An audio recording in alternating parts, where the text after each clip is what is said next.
Hello and welcome to my premium Oracle Think Tank Witch deck profile, although I wouldn't say it's pure Witch because there is something I was trying out with this. So to start with, I have this starting Vanguard, which is Lozenge Magus, although you can play any V-Series starter. If you play Goldhawk Ichibiyoshi, you can probably just deceive people into thinking you're playing a Tsukumi deck, so maybe that's the wiser choice. Then over here we have 4 copies of Yo-Yo, which is important because it gives your deck some pressure, which normally OTT isn't that great at doing. So here we've got a way of resigning the Vanguard, but your opponent has to be on grade 3, so you have to swing into their Vanguard that's grade 3 or greater, and then you basically rewrite a Witch from your hand on top of another Witch on your Vanguard circle, and it has to be the first attack, so you can't do Rearguard and then Vanguard basically. It's a CB as well, so just bear that in mind that you will be eating through Counterblasts as the game drags on. And this deck doesn't have any counter charge. Plus, it helps you also to get Protect Gifts, just like with Scarlet Witch Coco. And since this deck doesn't play Perfect Guards, this sort of helps to fix that problem that we have so that you can still have PGs if you need to deal with massive Vanguard swing decks. Scarlet Witch Coco is quite decent because it's a 3+1 when you ride over a grade 2, so you can have some kind of hand without paying CB. And also, if you have a grade 3 in Soul, which Nini, the grade 2, can treat herself as a grade 3, then you can basically draw 2 cards and turn as many witches from your hand as you want into Protect Gifts. And then we play 3 Zozas because it's a good witch. It's a very good rewrite target. It gives your front row 5k for every gift protect that you reveal from your hand. So you can swing for more numbers and actual pressure rather than, your opponent just no guards in your Vanguard. You get no triggers. They damage check a trigger and then shut off your field. So this is very good for this sort of thing. It has an on-hit draw as well. Then we play 4 copies of Amaterasu because Nightmare Dolls exist, and basically having ways of giving your Vanguard 10k as much as possible is very appreciated.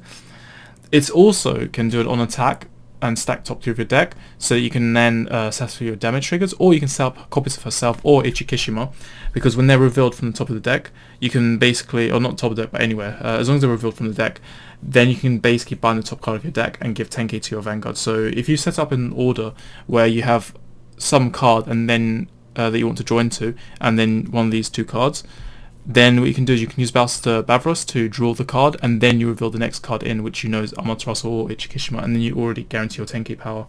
So that's another kind of way in which you can gain power besides just damage taking triggers. Then after that we have the 4 Ichikishimas. So besides what I've just explained just now, the other good thing about this card is that it can swing for 19k, which helps in early game rushing as well, so that your opponent isn't just sitting there on low damage so easily, building up hand and dealing with Oracle Think Tank so easily, because Ichikishima is quite a slow card anyway. And then we have Nini, which is the one that treats itself as grade 3. Nini also has an ability where she can move into Soul and stack the top 2 of your deck in any order, so just like what I explained with Amaterasu, you can set up damage triggers as well, especially in the early game, like say in Nightmare Dolls high rolls. You can just set this up to have the damage trigger, and then in the process you would then have a bit more defense against Nightmare Dolls, while also using your Heal Guardians to give 10k to Vanguard. This deck also strides on first stride more often, unlike, say for example, Susano, where you probably want to stick on grade 3, or maybe sometimes you might prefer to use Tsukumi grade 3 because the Tsukumi grade 3 has a very good ability as well. So dropping Heal Guards early game doesn't actually hurt as much either in this, compared to a few of the other Oracle Think Tank decks out there which punish you for using your Heal Guards, because if you end up riding second and you don't want to stride, you're missing out on G-guarding to Ichi, but then also you have to think about not being on GB2, so you would need the counterblast to use Ichikishima to flip the Ichikishima face up and then be on GB3. So you got a few little things you don't have to worry about as much with this deck, thankfully. Pupu is another witch. Basically I want to play like some witches because of Mumu, but also this can gain power. I was also trying out Kuroi Kazuchi in its place as well, which is also another good option.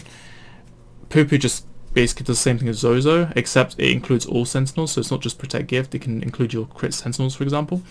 You can use it early game as well if you draw any Sentinels with it. And also if you ride it, you get Protect Gift, which is handy. Then you've got Amamuro Kumo, which is probably, arguably, Oracle Think Tank's best grade 1. It's a grade 3 searcher, but it's better than a lot of the other grade 3 searchers because it's always working, like it always gains 5k. And you can also make use of Amaterasu with it to get 10k and crit to your Vanguard as well, and do pressure from turn 1 of the game. If you, of course, find the Amaterasu. It's not going to work all the time, but you can on some of your games. Then you've got Mumu. If you ride a witch on top of her, you get a 3+1. And also she can rest herself, Soul Blast 1, to look at top 5 and look for a witch. So just like Amon and Murukuma, you can look for your grade 3 witches, but or Amaterasu, or your heal triggers. But this one is more specific to witches. So this is just another way not only to search for Zozo, Yo-Yo or Coco, but you can also search for grade 2s. So if you're on turn 1, for example, you ride either this or Amon and Murukuma, but then you call this array, you can search for a grade 2 and then ride up into that grade 2 if need be. So it's quite handy to have access to this as well, just to prevent a bit of bricking. It is a low grade 1 count, but that's because I think if the deck is struggling with pressure, I think you have to compromise on consistency. I think Oracle Think Tank is just sort of in that kind of tough spot at the moment.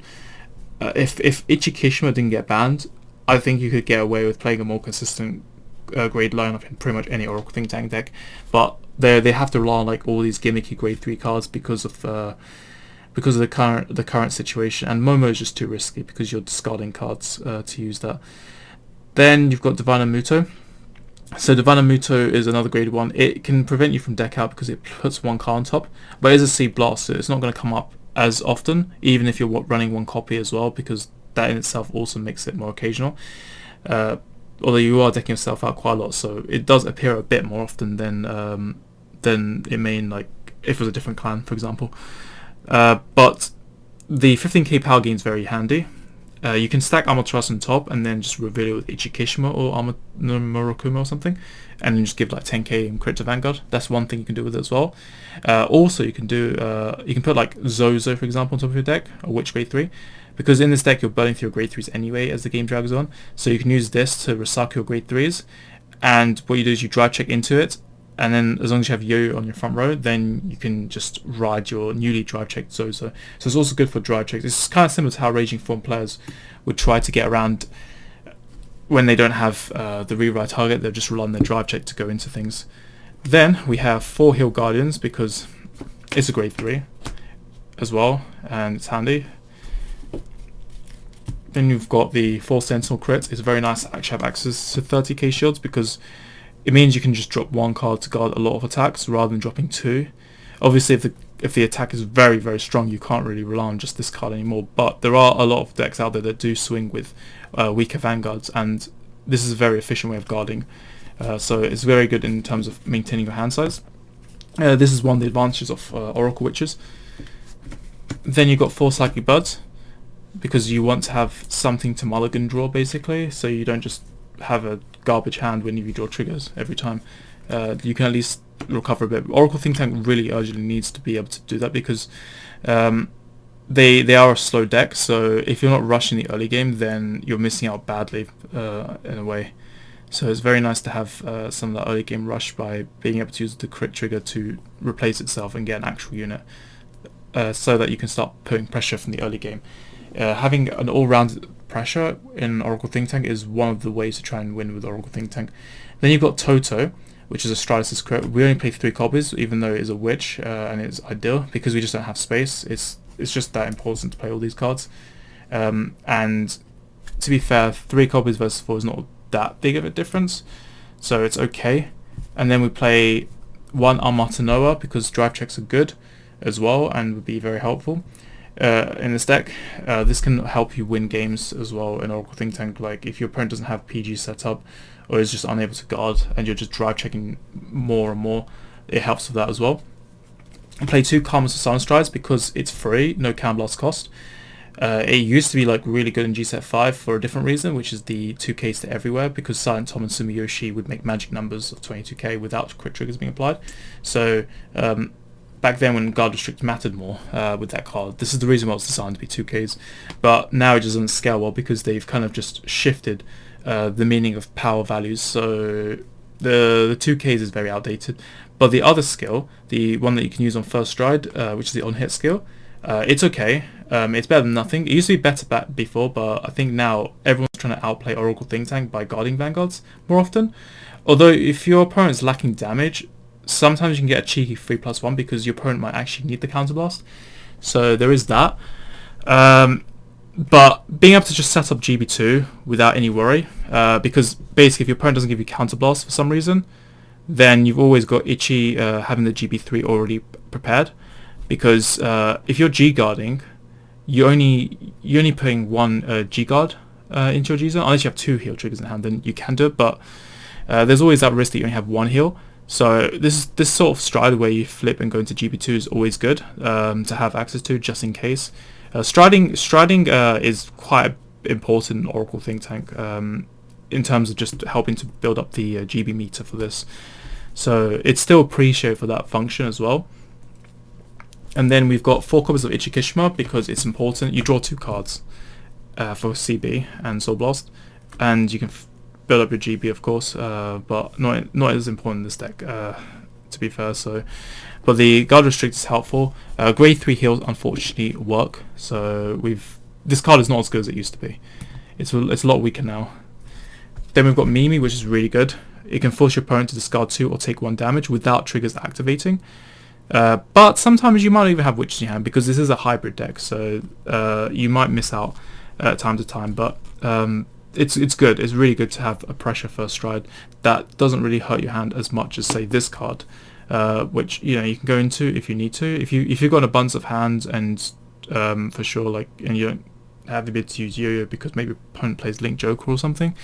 This is quite decent to have access to. It's really worth always just having this in your G zone for certain types of games, or if you just want to gamble, or if you see an opportunity, you see, oh, my opponent's already on 4 damage just quickly in the game, and I know my opponent's hand isn't really that good, like they're not Grand Blue or something, then you can just use this and just get an easy win with that. But otherwise, I think against some decks they're going to be too prepared. That's why I'm not really a big fan of Calico Momo, because I think some decks are too prepared for it. Like Grand Blue is a really bad one to be using this against. Then we've got Kamo Susano, which is good if you're lacking hand. You can build your hand again. Plus, you can draw into your yo-yos, so if you have enough Counterblast, you can just then do the reride over Kamo Susano. So you can actually still play the game with this card.